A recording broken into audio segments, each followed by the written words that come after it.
And finally, this week's odd and offbeat stories from around the world. From the Reuters studio in Times Square, I'm Chad Rubel. Just like everyone else, we've gone World Cup mad. Our first story is a dirty one.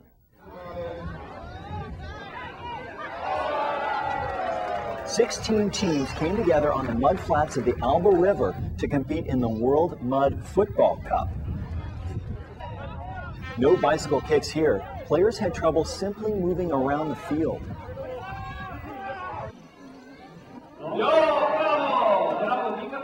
At the Prague Zoo, elephants showed off their football skills.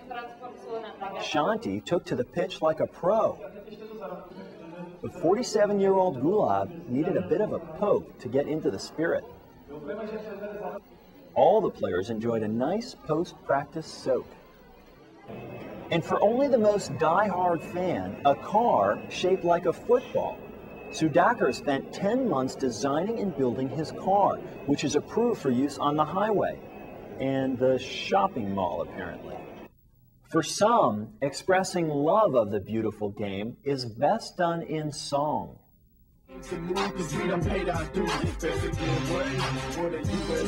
American midfielder Clint Dempsey recorded a rap.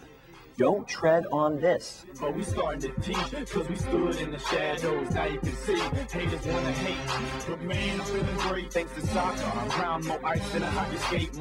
Watch out, Mr. 50 Cents. Here comes the deuce.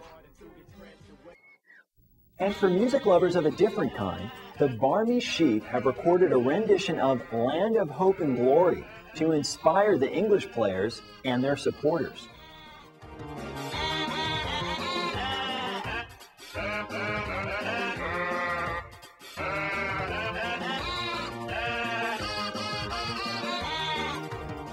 In the Cotswold Olympics this week, participants were not kicking a soccer ball. These men were competing in the rare sport of shin kicking, which involves, well, two contestants kicking each other in the shins. Winner Steve Preston explained his complicated strategy. Kick the person as hard as I can, and also wait for his foot to come in, and then try and kick his back foot.